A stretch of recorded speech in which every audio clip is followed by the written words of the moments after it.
जन्म के समय कौशल्या और राम के बीच बातचीत। तो गंगा अवतरण और राम जन्म की कथा। राजा सागर ने अश्वमेघ यज्ञ किया। यज्ञ का घोड़ा इंद्र चुरा कर ले गए और कपिल देव के आश्रम में वो घोड़ा बांध दिया और वहाँ से अंतर ध्यान हो गए। सागर के पुत्रों ने जमीन को इतना खोदा कि सागर बना दिया।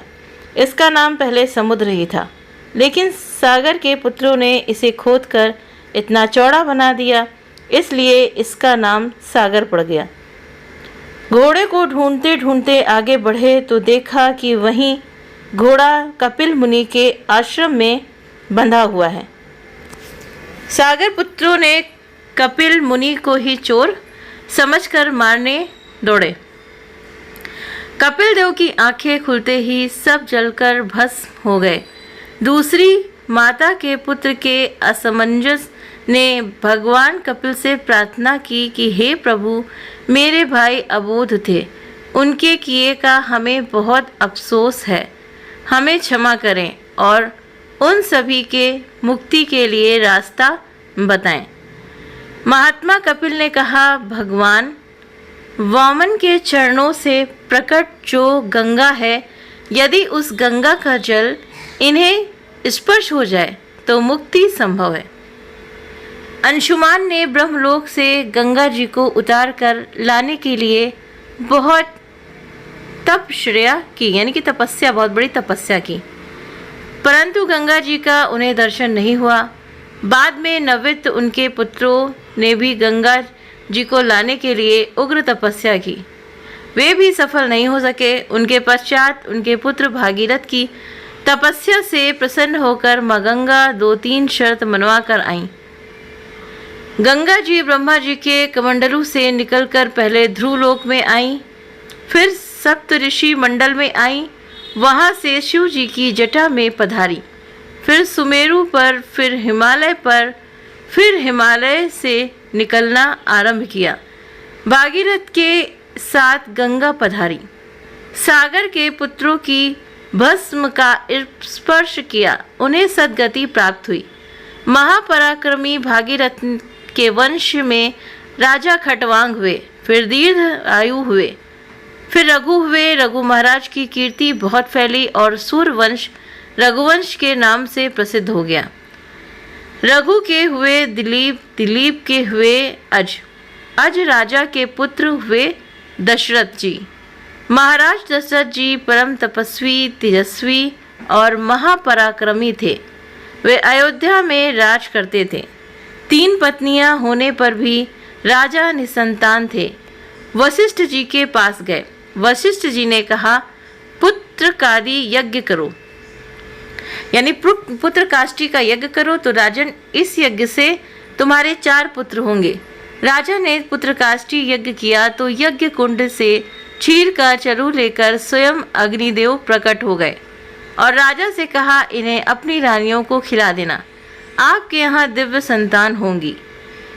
गुरु वशिष्ठ जी की आज्ञा से बड़ी रानी कौशल्या जी को अर्धभाग और अर्धभाग सुमित्रा जी और केकई को बांट दिया। तीनों रानियां गर्भवती हो गईं। पूरी अयोध्या नगरी को दुल्हन की तरह सजाया गया। सब लोगों के मन में आनंद और उल्लास की लहर है। ऐसी सुंदर झांकी आप दर्शन करें। मंद मंद स्मित हास्य कर रहे हैं, मुस्कुरा रहे हैं प्रभु, शंख चक्र गदा पद्म धारण किए खड़े हैं। माता कौशल्या जी गदगद हो गईं, लेकिन एक बात किसी को भी पता नहीं, दशरथ जी को भी नहीं पता, सैनिक मंत्री किसी को भी पता नहीं कि प्रभु राम जी के प्राकट्य का, इसलिए कहते हैं कौशल्या हितकारी। माता ने दर्शन किया। भगवान ने कहा, आपको याद है पूर्व जन्म में आपने तपस्या की थी और आपने कहा था, इसलिए आपका पुत्र बनकर आ गया। माता, बाहर बड़ी भीड़ लगी है, दुनिया मुझे देखने को खड़ी है, आप जल्दी द्वार खोलो, जल्दी दर्शन करेंगे सब। कौशल्या जी बोली, मैंने आपको पुत्र बनकर आने को कहा था, आप तो पिताजी बनकर पधारे हैं। ये शंख चक्र गदा पद्म लेकर क्यों पधारे? ऐसा कोई बेटा होता है क्या? राम जी बोले, माता, हम तो जहाँ कहीं पुत्र बनते हैं ऐसे ही बनते हैं। आप हमको पुत्र बोलो, हम आपको माता बोलें। मैया बोली, ये तो ठीक है, लेकिन 4 हाथ का बेटा होता है क्या? भगवान ने कहा, अच्छा माँ, अब मैं आपको जैसे आप कहो जैसे वैसा मैं करूं। अब माँ कह रही है और प्रभु मेकअप कर रहे हैं। माँ ने कहा, मनुष्य के 4 हाथ नहीं होते, ये 2 हाथ हटा दो। तो सज्जनों, राम जी ने 2 हाथ हटा दिए, वो 2 हाथ के हो गए। प्रभु और मैया से बोले, अब तो पुत्र हो गया, अब तो द्वार खोलिए। मैया बोली, जन्म लेते ही बच्चा 6 फुट लंबा थोड़े ही ना होता है, छोटे बन जाओ। तो राम जी छोटे हो गए। मैया, अब तो मैं छोटा हो गया। मैया ने कहा, कपड़े तो खोलो। राम जी ने कहा, माँ, आप मुझे बहुत परेशान करती हो। कभी कहती हो 2 हाथ हटाओ, कभी आप कहती हैं छोटे हो जाओ, और कभी आप कहती हैं नंगे हो जाओ। नंगे काहे को होवे माँ? तो माँ ने कहा, बच्चे का जन्म होता है तो बच्चा तो नंगा ही होता है। सो राम जी नंगे हो गए। जब छोटे से हो गए तो नंगे होने में क्या लगता है, हो गए नंगे। मैया ने पलना में सुला दिया।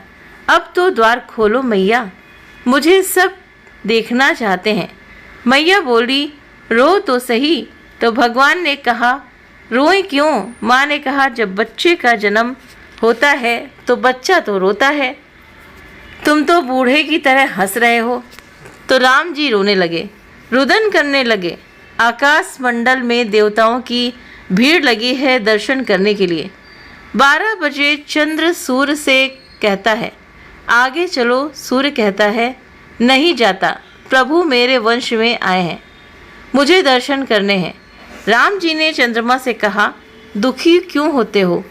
चंद्रमा बोले, एक तो आपने दिन में अवतार लिया, वो भी सूर्यवंश में। राम जी ने चंद्रमा से कहा, चिंता क्यों करते हो? इस बार सूर्यवंश में आया हूँ, अगली बार चंद्रवंश में आऊँगा।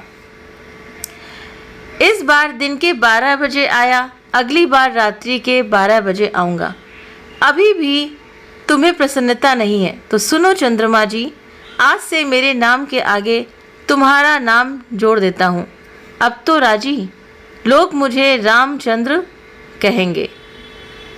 तो कैसे कौशल्या माँ ने उनको कहा कि आप छोटे हो जाओ, तो वो छोटे हो गए। कहा आप जे नग्न हो जाइए, तो वो नग्न हो जाए। तो कौशल्या माँ की राम जन्म के समय कौशल्या माता और राम के बीच का ये संवाद है। तो उम्मीद करते हैं कि ये पौराणिक कथा आप सभी को पसंद आई होगी। वीडियो पसंद आया तो वीडियो को लाइक करें, चैनल पर पहली बार सब्सक्राइब करना ना भूलें। आप सभी के सहयोग के लिए बहुत बहुत धन्यवाद।